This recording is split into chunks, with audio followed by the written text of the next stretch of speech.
"Ma'am, are you trying to sell a property you don't even own?" That's what the officer asked her, standing in the middle of my 150-year-old ranch, waving her arms like she was hosting a Sunday open house and throwing around legal terms like confetti.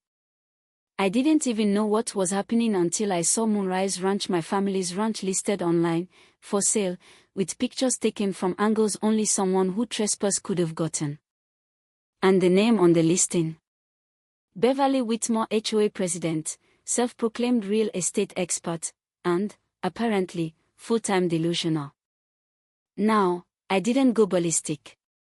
I didn't scream. I made one phone call.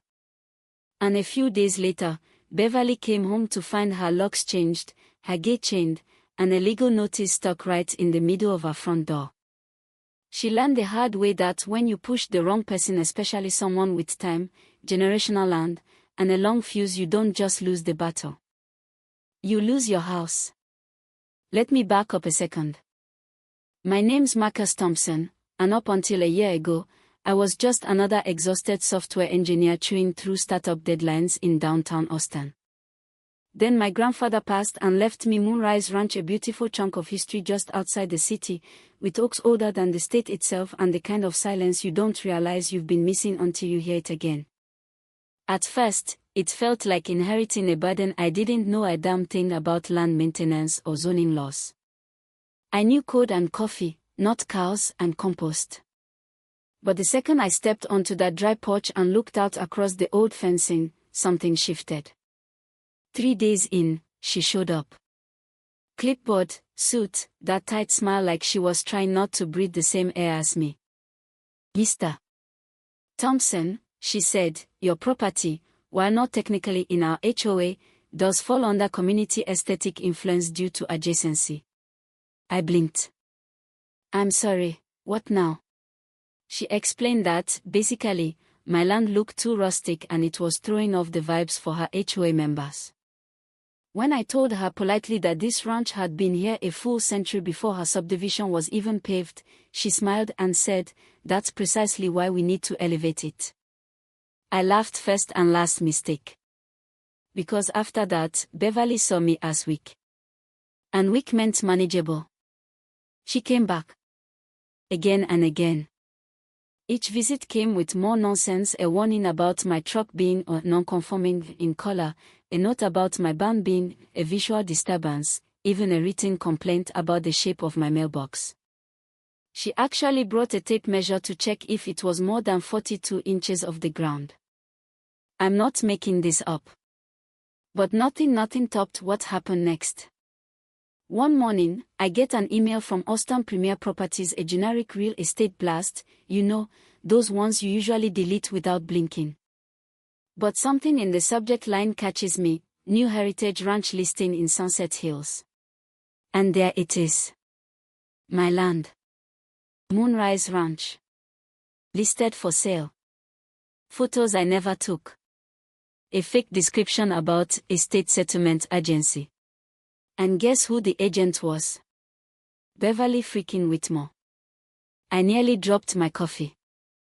This woman, who had zero claim to my property, had forged enough documents to list it for sale. Publicly. Not a whisper sale. A full-on, staged, marketed, open-to-buyer traffic listing. And people were calling. Setting up showings. Walking my land. And I was done. Now, I didn't go yelling at her door. I didn't post online. Instead, I did some homework and I wasn't alone. See, Beverly had left a trail. Turns out I wasn't her first rodeo. A woman named Sophia Chen had been burned by her 2 years earlier, lost her entire down payment on a property Beverly didn't even own. Sophia, being the absolute genius she is, spent the next 2 years tracking Beverly's shady deals and collecting receipts like she was building a case for Dateline. So we teamed up. Sophia provided evidence. I provided land. And together, we gave Beverly just enough rope. I even played along. Made a fake buyer profile. Set up a showing. Watched her tour people through my ranch like she was giving a historical walking tour, spouting nonsense about soil quality and tax incentives. Said it was free from any HOA interference, which, yeah, ironic considering the months she'd spent trying to convince me the opposite. But the real kicker: Beverly wasn't even licensed. She'd lost her real estate license years back after getting caught forging seller signatures. She was operating rogue and desperate. That desperation became clearer when I discovered her house, the one she lorded over her neighbors from, was facing foreclosure. 3 different banks had claims. She'd taken out overlapping loans, falsified employment documents, and was deep in a financial pit. She wasn't selling my land out of spite. She was drowning, grabbing at anything that looked like a lifeboat. And here's where karma clicked into place. The same day Beverly was planning her community values presentation, a thinly veiled PR stunt to scare the neighborhood about illegal property use, Sophia and I showed up to that very community center, not as angry victims but as new homeowners. Because that morning, during the bank auction, Sophia and I had legally purchased Beverly's house. Every signature. Every document. All above board. She didn't know. She stood there on stage, accusing me of lowering community standards, pointing at slides with aerial photos of my ranch like it was some criminal encampment, until Mrs. Henderson, a 78-year-old legend in the neighborhood, stood up and absolutely ended her. Calmly. Politely. With facts. Beverly, she said, that house you live in. It was originally our community library. Funded in part by Joseph Thompson Marker's grandfather. When it was sold, the agreement was that it would continue to serve the community. And what you've done is twist that promise into a personal scam. Beverly's face cracked. And right then, police stepped in, not to arrest her just yet, but to ask a few pointed questions.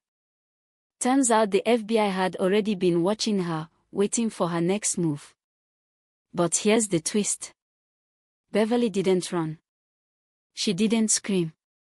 She handed over a flash drive and said, "Everything's on here: names, fake deeds, wire transfers. My son died fighting this kind of fraud. I became what he hated. But I can still finish what he started.